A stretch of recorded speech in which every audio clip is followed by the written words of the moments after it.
প্রিয় ছাত্রছাত্রী, তোমরা কেমন আছো? আশা করি সবাই খুব খুব ভালো আছো। আবারও তোমাদের জন্য স্পেশালি ক্লাস 10 থেকে তোমাদের অঙ্ক বইয়ের যেই চক্রবৃদ্ধি সুদ অধ্যায়টি আছে, অর্থাৎ কোষে দেখি 6.1, এইখান থেকে তোমাদের আজকের বেশ কিছু অঙ্ক দেখাবো। তার আগে বলে রাখি, এই অধ্যায় থেকে বেশ কিছু অঙ্কর সমাধান অলরেডি আমাদের চ্যানেলে আছে। তোমাদের যদি প্রয়োজন হয় তোমরা একটু চেক আউট করে নেবে চ্যানেলটা। আর আজকে তোমাদের জন্য আমি 18 দাগের এবং 19 দাগের অঙ্কের সমাধান দেখাবো। চলো তাহলে শুরু করি। তার আগে আমি 18 দাগের যে অঙ্কটি আছে সেটা ভালো করে পড়ছি, তারপরে সমাধানে আসছি। দেখো কি বলেছে। বলেছে 6 মাস অন্তর দেয় বার্ষিক 8% চক্রবৃদ্ধি হার সুদে 6,000 টাকার 1 বছরের চক্রবৃদ্ধি সুদ নির্ণয় করি। অর্থাৎ 6,000 টাকা আছে, সেটা 8% বার্ষিক, অর্থাৎ বছরে 8% সুদ, 6 মাস অন্তর অন্তর সুদ দেয়। তাহলে 1 বছরের চক্রবৃদ্ধি সুদ কত হবে সেটা আমাকে বের করতে হবে। সেটা বের করার জন্য একটা সহজ সূত্র আছে। আগে আমরা সূত্রটা দেখব, তারপরে অঙ্কের যে প্রয়োজন মতো সূত্র লাগবে সেটাই আমরা আসব। ঠিক আছে? তার জন্য এই অঙ্কগুলো করার জন্য আগে আমাদের সুদের পর্ব বের করতে হবে। ঠিক আছে, আমি আগে অঙ্কে আসছি না, আগে আমি সূত্রটা আসছি। কি বের করব? সুদের পর্ব, অর্থাৎ কতটা পর্ব আছে, অর্থাৎ 1 বছরে কতবার সুদ দিচ্ছে। দেখো 6 মাস অন্তর মানে হচ্ছে টোটাল বছর কত, 12, 6 দিয়ে ভাগ, তাহলে কত আসছে সুদের পর্ব? আসছে 2। দেখো সুদের পর্ব কত আসছে? 2। ঠিক আছে, তাহলে সুদের পর্ব চলে আসছে 2। আর সময় কত বলেছে দেখো, সময় মানে আমরা ধরি এখানে n, আর n মানে হচ্ছে এখানে দেয়া আছে দেখো 1 বছর, অর্থাৎ n সমান সমান 1। দেখো এটা দেয়া আছে, তাই না? তাহলে এখান থেকে যদি আমি এরকম যদি থাকে, তাহলে আমার যে সূত্রটা দাঁড়ায় সেটা দাঁড়ায়, সুদ আসলের যে সূত্র সেটা দাঁড়ায় p into 1 plus r by যতটা পর্ব থাকবে ততটা বাই 100 টু দি পাওয়ার, এখানে সময় হবে পর্ব, পর্ব কত বলো 2 ইন্টু এন, এন মানে কত বলো 1, এন মানে যেটা বছর থাকবে সেটা। এই হচ্ছে সুদ আসল বের করার সূত্র। এবার এখান থেকে যদি আমি আসলটা যেটা ছিল সেটা বাদ দিই, তাহলে আমার সুদটা পড়ে থাকবে। এই হচ্ছে অঙ্কের নিয়ম। চলো আমরা এবার অঙ্কটা করে দেখি, 18 দাগের অঙ্ক। ঠিক আছে, তাহলে একই রকম ভাবে বলছে 6 মাস অন্তর অন্তর সুদ দেয়। তাহলে এখানেও কি হবে, সুদের পর্ব কি হবে বলো? এখানে সুদের পর্ব আগে লিখে দিচ্ছি, সুদের পর্ব। তাহলে এখানে বলো কত, 12 মাস 1 বছর মানে, আর 6 মাস পর পর দেয় অর্থাৎ 2। তাহলে এখানে সুদের পর্ব কত পেলাম, 2। মূলধন এবার দেখবো আমরা, মূলধন সমান সমান কত বলো, 6,000 টাকা, তাই না? 6,000 টাকা।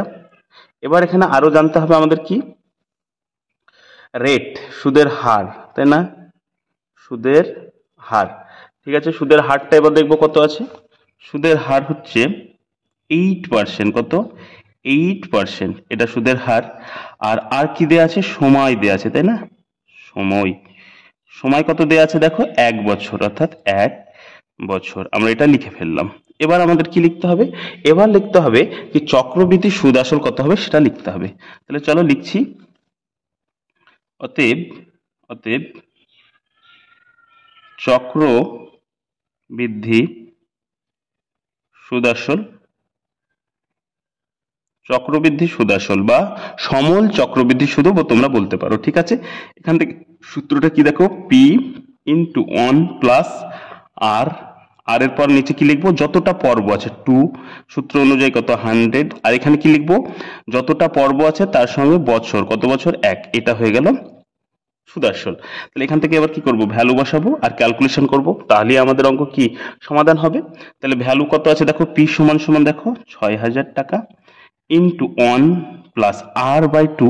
অ্যাকচুয়ালি এই 2টা কোথায় আছে, নিচে আছে, বা আমি যেহেতু আর এর মান বসিয়ে দিই তাও হবে।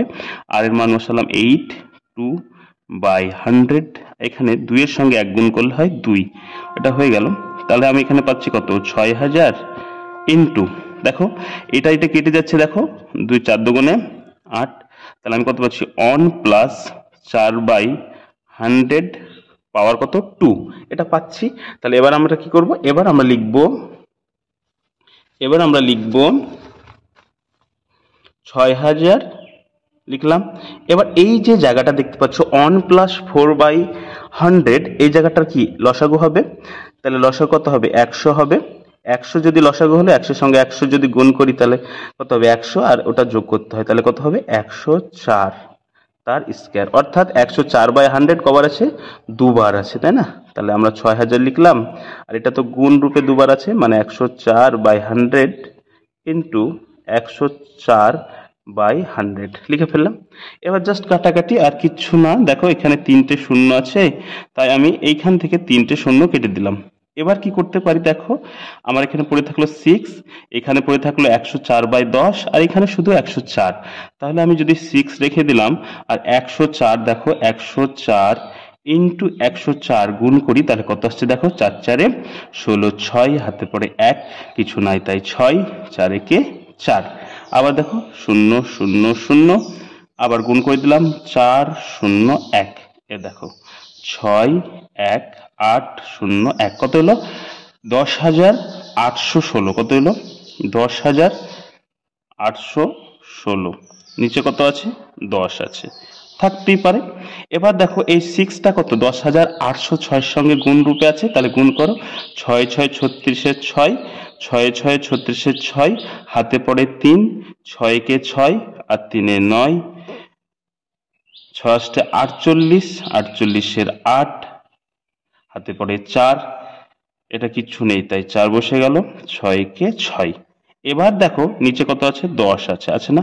এবার 10-এর সঙ্গে ওপরের রাশিটা কাটাকাটির সব থেকে সহজ পদ্ধতি হচ্ছে, দেখো একটা শূন্য আছে, তাই এইখানে চলে আসবে দশমিক, মানে একটা সংখ্যার পর চলে আসবে দশমিক।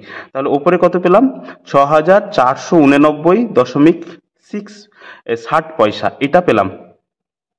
তাহলে আমরা এবার লিখে ফেলবো। অতএব অতএব 1 বছর পরে, 1 বছর পর কি পাবো আমরা বলো? চক্রবৃদ্ধি সুদ, তাই না? চক্রবৃদ্ধি সুদ পাবে। কত পাবো?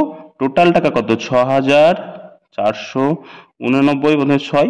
এখান থেকে আসলটা বাদ দেব, তাহলে পড়ে থাকবে সুদটা। এই দেখো লিখলাম। বাদ দিলে কত থাকছে দেখো? 6,489.6 থেকে যদি বাদ দিই 6,000, তাহলে কত থাকবে? 489.6 টাকা। এটা হয়ে গেল অ্যান্সার।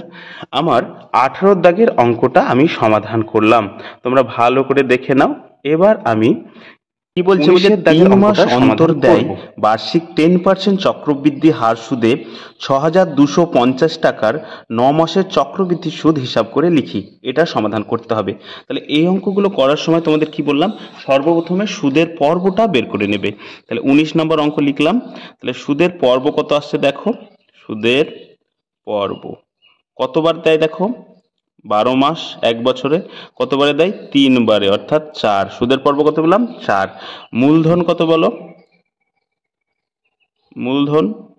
মূলধন হচ্ছে 6,250 টাকা। এবং দেখো সুদের হার কত বলেছে বলো? সুদের হার কত? 10% বলে দিয়েছে, কিন্তু এই দেখো 10% বলে দিয়েছে। তারপরে কি আছে? তারপরে বলেছে সময়টাকে সব সময় দেখো 9 মাস বলেছে, এটাকে বছরে কনভার্ট করলে হবে 9/12 সমান সমান 3/4 বছর। সময়টাকে সব সময় বছরে আনবে। তাহলে অতএব সমূল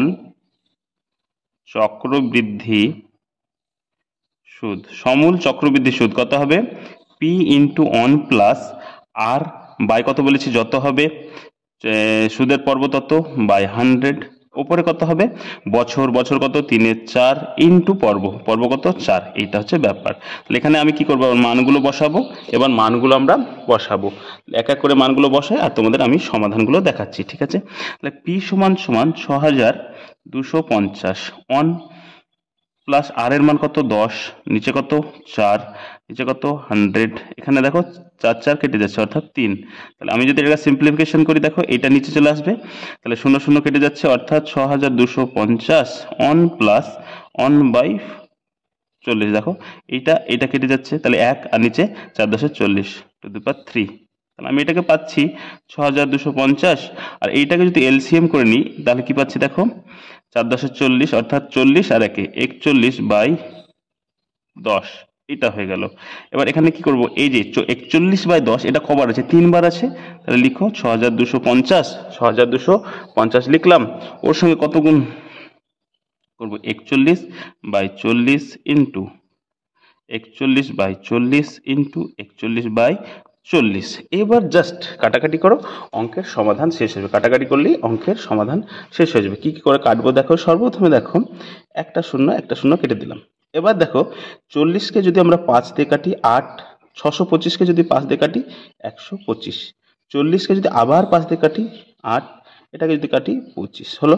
তাহলে আমি ওপরে কি কি পেলাম, 41, 41, 41 আর 25। তাহলে 41 আর 41 যদি গুণ করি তাহলে আমরা কত পাই, তাহলে গুণটা দেখাচ্ছি তোমাদের। 41 গুণ 41 তাহলে কত, 1 4 ইন্টু 4 16, 1 8 6 1, তো বললাম 1681 পেলাম। আবার 41 দিয়ে গুণ, আবার 41 দিয়ে গুণ, তাই না, আবার 41 দিয়ে গুণ, তাহলে কত হচ্ছে 1 8 6 1 ইন্টু 4 4 2 4 2 7 6 7 6 এরকম আসবে। তাহলে আমি এটা যদি ক্যালকুলেশন করি কত, 1 2 9 8 6 কত হলো, 68,921। তাই এটাকে যদি আবার 25 দিয়ে গুণ করি, 25 দিয়ে গুণ করি, তাহলে 25 দিয়ে গুণ করলে কত আসবে, এখানে আসবে 5 0 6 4 4 3, নিচে আছে তাহলে 2 4 18 8, হাতে পড়ে কত 1 7 3 1। এটাকে যদি যোগ করি তাহলে কত আসছে দেখো, যোগ যদি করি তাহলে আসছে আমাদের 5 2 0 হাতে পড়ে 1 12 13 হাতে পড়ে 1 11 2 12 2 হাতে পড়ে 1 7 1, কত হলো 17,23,025। এবার এইটাকে আমরা কত দিয়ে ভাগ করবো, উপরে এলো 17,23,025 আর নিচে কত আছে দেখো, 8 8 64 ইন্টু 4 256। এবার এইটাকে যদি এটাকে দিয়ে ভাগ করি তাহলে কত আসছে, একবার এদিকে লক্ষ্য করে নাও, এদিকে দেখাচ্ছি তোমাদের। 17,23,025 কত দিয়ে ভাগ যাবে, প্রথমেই দেখো 256, কত দিয়ে 6 দিয়ে, 6 দিয়ে যদি এটাকে আমি ভাগ করি তাহলে গুণ করে দেখো 6 6 36, 6 6 36, 36-এর 6 হাতে পড়ে কত 3, 6 6 আবার 5 6 30 আর 3 33-এর কত 3 হাতে পড়ে কত আবার 3 12 আর 15, তাহলে বিয়োগ করলে কত আসছে 1870 এলো। তাহলে আবার কত আসছে দেখো, 1870 যদি বেশি তাহলে 7 দিয়ে দিলাম, 7 দিয়ে কত দিয়ে ভাগ করলাম 7 দিয়ে, তাহলে 7 দিয়ে যদি ভাগ করি 6 7 42-এর 2 হাতে পড়ে 4, 5 35 আর 39 হাতে পড়ে 3 9 হাতে পড়ে 3, 7 দুগুণে 14 আর 17, কত এলো 17। তাহলে এখান থেকে যদি বাদ দিই তাহলে কত আসছে 78, কত আসছে 78, এটা কিন্তু 9, হ্যাঁ এটা হচ্ছে 78, কত হলো 78। এবার কত নামালাম, শূন্য নামালাম, শূন্য যদি নামাই তাহলে কত আসছে 3 দিয়ে, কত দিয়ে 3 দিয়ে, 3 দিয়ে যদি গুণ করি তাহলে কত আসছে 768, তাহলে কত নামলো 14। এখানে কত আসছে নাই, এটা চলে আসছে 5, এটা তো যাবে না, তাই এখানে কি শূন্য, এখানে কত নিলাম শূন্য, তাহলে এখানেও কত যাচ্ছে শূন্য, এখানেও শূন্য, তাহলে কত 1450। তাহলে কি শূন্য তো আরও তো থেকে যাচ্ছে তাই না, তাই এবার দশমিক নিলাম, তাহলে 1400 যদি আমি এটা কত 6 5 দিয়ে দিই, 5 দিয়ে দিই তাহলে কত হচ্ছে দেখো, 5 নিলাম মনে করো, 5 6 30-এর শূন্য হাতে পড়ে 3, 5 5 25 আর 3 28 হাতে পড়ে 2 12 আর 2 14, বুঝতে পারছো, বা 6 দুগুণে 12, 12 আর 2, তাহলে আমার অ্যান্সারটা আসবে এইরকম 6030.656 এইরকম প্রায়, হ্যাঁ এরকম একটা অ্যান্সার আসবে, ঠিক আছে। তাহলে আমার মোট টাকা কত ছিল 6,250 টাকা, আর সুদ আসল কত এসছে 6,730 টাকা 56 পয়সা। অতএব অতএব 9 মাস পরে চক্রবৃদ্ধি সুদ কত হবে, সুদ হবে সমান সমান 6,730.56 মাইনাস মাইনাস 6,250 টাকা। তাহলে এটা যদি বাদ দিই তাহলে কত আসছে দেখো, 56 পয়সা তো আসছেই, আর এখান থেকে কত আসছে দেখো শূন্য, 13 থেকে 5 বাদ দিলে 13 থেকে 5, দেখো এখানে 3 আছে আর এখানে 5 আছে, তাহলে 13 থেকে 5 বাদ দিলে 8, আর এখানে কত আছে, তাহলে এখন আছে 6, 6 4, 480 টাকা 56, 480 টাকা 56 পয়সা। এই হচ্ছে আমার অ্যান্সার। তোমাদের আজকের পর্বে আমি 18 এবং 19 নম্বর অঙ্কটা করে দেখালাম। যদি ভালো লাগে অবশ্যই আমাদের চ্যানেলের সঙ্গে জুড়ে যাবে। খুব আসছি,